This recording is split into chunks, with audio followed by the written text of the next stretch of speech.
So yan, sa part 2 natin mga boss, update natin tong ginawa natin. Ayan, naka-pipe na siya. Siyempre ko yan. And then ito, gaya nga ng sabi ko, luma na yung upuan niya. So magpapalit tayo ng bagong GRP na flat seat mga boss. Ayan, kukunin lang natin habang binabaklas ni Boss Lear yung ano natin. Lear Pogi. Itong lumang GRP seat. Lear Insulya nga pala binenggo.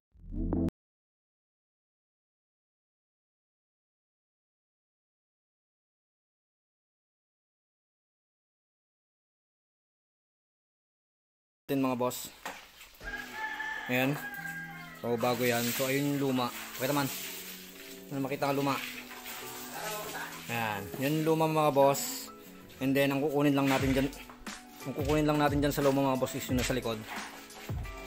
Ayan. Yung mga rubber na yan. Kunin lang natin. So ilipat natin dito sa bago. So ayan. Nakabit na natin yung rubber. Nailipat na natin. Dito sa bago sa luma, ayan. Luma sa bago, ayan. So tamang higpit na lang. So ayan mga boss, natapos na nating i-build to. Simpleng build. Ayan, quick review lang natin bago kunin ng may-ari. So kinabit lang natin dito is yung mga binili niya, yung mga pinakabit niya. Ayan. So unahin natin na i-review yung mga gamit niya para sa darating na show sa 17. Ayan, apart to, may nauna na tayong video sa pag-build nito. So unahin natin mga boss, unahin natin dito sa harap. So ang dito is naka PS16 siya. Ayan, 10A copy lang to mga boss. Ayan, tapos pina-hydro dip, pina 6D sticker niya to mga boss. Pati sa batok. Ayan, cowling. Tapos pina-clear coat niya, pina-top coat niya. Tapos dito naman sa fender natin sa tapaludo is tinabasan natin yung stock. Ayan, shoutout kay Boss Graham na nagtabas na. Tapos dito naka Formula 8.1 tayo na caliper mga boss. And then GRP na hose. Ayan. So ang conversion natin dito sa natin para may kabit is dati is tumutukod to. Ayan, nagbawas lang tayo ng konti dito para lumapat. Ayan, and then naglagay tayo ng spacer ng washer dito sa may disc para lumabas to, dahil pag hindi natin ginawa yun is tutukod doon yung disc natin, and then yung caliper natin is tutukod din dito sa spoke. Ayan. So nag-washer tayo dito sa may bolt ng disc, and then sa may dito sa bracket ng caliper isang washer din yan. Ayan. And then naka CNC na bolt dito, ayan, naka piton earls, naka piton na blue, naka SDR na rin mga boss. Ayan, at saka naka tayo, outer tube. Saka naka outer tube tayo. Hindi ko alam kung anong brand nito mga boss dahil walang sinabi ng may-ari. Ang alam ko is hindi to King Drag dahil iba yung itsura ng King Drag. Ewan ko ba, pero sinasabi niya is GRP daw. Hindi lang natin alam mga boss. So yan, next naman natin dito sa gitna, naka siya, Samco hose, and then naka Pito ignition coil. Ayan, naka gold bolts na rin siya mga boss. Ayan, syempre yung pipe natin is ayan, ayan, naka pipe mga boss, latest version, ewan ko kung version 2 to. Ayan, so naka ewan ko stage 2 ata to, naka 51mm yung elbow nya, yung dulo. And then screen type mga boss. Ayan, screen type na naka high mount. Ayan, so yung natin dito is naka GRP shifter siya na pang disc type mga boss. Yan, dahil naka disc tayo sa likod. Dahil hindi pa siya nakabili ng brake drum sana mga boss na hub na pang wave, yung na Yasaki. Kaso hindi na aabot mga boss. So ito na lang yung gagamitin. Disc na lang sa likod muna. Then syempre naka SDR din sa likod. 1.4, 1.2. Sa harap mga boss, sukat ng rim. And then naka IRC AMD tire mga boss, harap likod. Ayan, 45/90 and then 60/80. So yan. Naka siya mga boss. Dito naman mga boss, shock niya is YSS. Ayan, TG ata to. Ayan, YSS. And then naka GRP na flat seat. Ayan, yun, YSS TG nga mga boss. And then naka filter na rin siya. Ayan, ka-fittings. And then ram air mga boss. And then GRP swing arm. And then ano to, Hero ata to, Hero na sprocket mga boss, alloy sprocket na 415. Ayan, takas naka-padax na rin. Ayan. So single shifter din na GRP, syempre likod cambio natin. So yun lang naman mga boss. Naka Ariete grip. So yan, may kulang pa to mga boss, tornilyo. Madali lang naman to mga boss, madali lang hanapin. Tignan na lang kung ano yung mga kulang na tornilyo na lang naman yung kulang nito mga boss. Wala na tayo idadagdag dito. And mga boss, wala na tayong may idadagdag dito dahil yun lang, wala nang binigay na pyesa yung may-ari. So ayun, stop na tayo, wala na ikakabit. So ayos na yan mga boss. Ayan, sa kabila.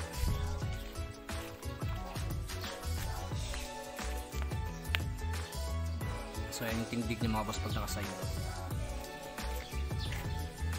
So ayan, hintayin na lang natin yung project bike din natin na Raider na Gen 1 natin na dilaw.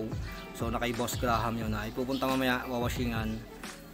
Tapos i-review din natin yun ganong pyesa nun. So yun mga boss, nagkikater si Boss Yesman tsaka si Boy Aweng.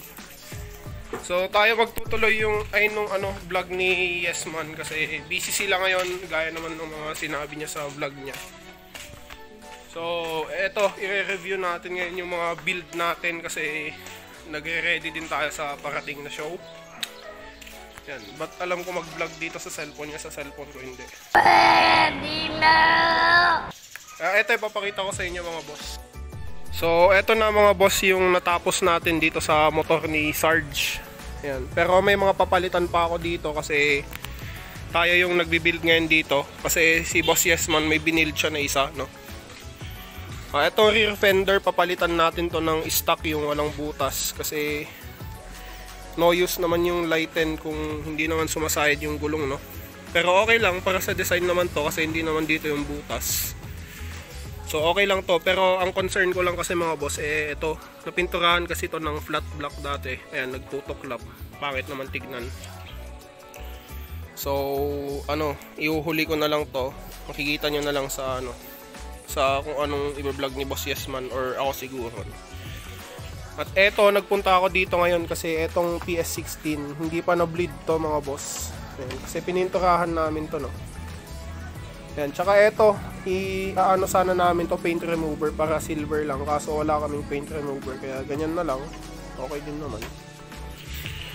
Yan mga boss, tsaka sa harapan din hindi din tayo nakatabas ng fender, no, stock lang din, mas malinis tignan para sa akin, pero opinion ko lang naman yun mga boss. Yan, tsaka eto, shout out din kay Idol Narnel, yan, or Baba. Yan, sa kanya tong daeng na to, canister hiniram namin. Copy yata to. Pero all goods naman. Maganda naman yung tunog. Yan. Lakas, ang lakas din na ito kasi ito, laki ng tip.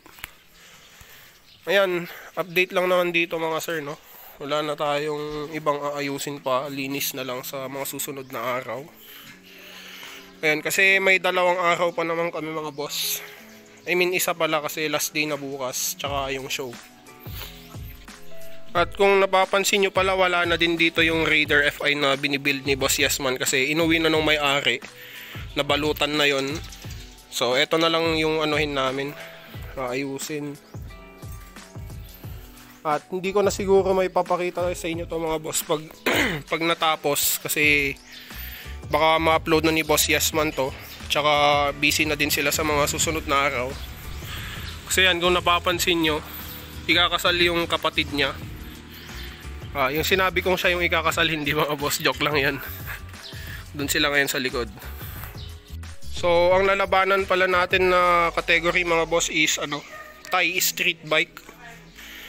So ito yung mga nakakabit sa street bike na to. Ayan.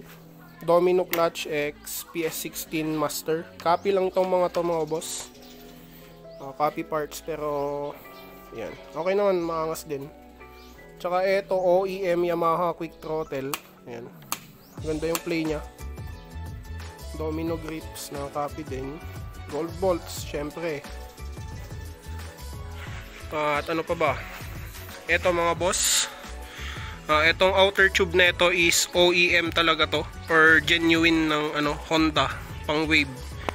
Pinalighten lang yan, hindi masyado manipis yung pagka-lighten. Tignan nyo, pansinin nyo. Yan, so makapal pa to, okay din pang daily.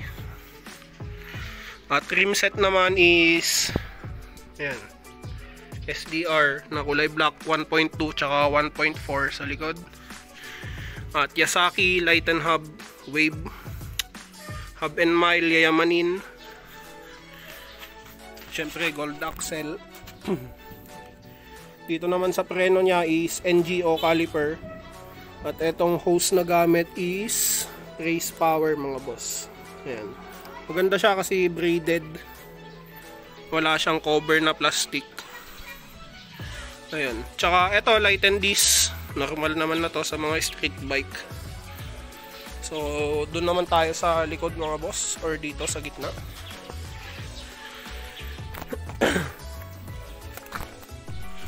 Dito naman sa makina is all stock lang tong makina nito mga boss. Naka Gen 1 tayo pero convert lang kasi may starter pa. Pwede naman natin alisin to pero wala na tayong time mga boss. So, ganyan na lang yan. Okay lang din. So, bali beginner lang naman tayo sa sasalihan natin, no? Hindi pro division, ganun. Ayan, gold bolts. Tsaka tong crankcase niya, na-repaint na din to mga boss ng pearl black na may mica gold. Hindi yan makikita pero ganun yung kulay niya mga boss. Ayan, ES Racing na clutch cable. Tsaka ito din mga boss, kung talagang nakikishow kayo, alam nyo na mas proper yung round slide na keyhin para sa SB natin na Raider.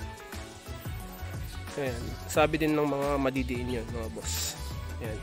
So 28mm round slide carb. Ayan. Light and fairings. Syempre. Ayan. JRP single shifter na pang drum brake. Ayan. Tsaka ito yung bracket natin. Pang legend yan mga boss. Yun, dito naman sa likod, JRP old logo na flat seat dry carbon. Yan, may etiketa din. Yan. So yung mga naunang modelo to mga boss, yung mga bago kasi ngayon dito na yung tatak yung square yun. Yan. Ano pa ba? Eto Graham yan, joke lang. Sticker natin mga boss. At eto JRP swing arm na adjustable. Ayan. Doon namin linagay sa kabila para hindi masyadong mababa mga bossing. Para okay lang yung tindig kahit paano. At eto pala, K-Tech na sprocket. Di ko alam kung anong size to. Ayan. Tsaka blue na chain. Gold bolts. Ayan mga boss. Sa gulong naman, it may dust, ganun din sa harapan. Normal na yan. Ayan mga sir. Tsaka light and hub, drum brake na din mga boss, pang Wave S125. Dito naman is syempre 415 din. Ayan, may dumi pa. Hindi pa nalinisan. So yun lang naman mga boss para sa build na to. At dito ko na din siguro tatapusin tong vlog ni Boss Yesman. Abangan nyo na lang siguro yung vlog ko kung i-upload ko man o hindi. So yun mga boss, like, share, and subscribe kay Boss Yesman. Tsaka sa atin na din Graham Moto. Yun, ride safe mga boss. Peace.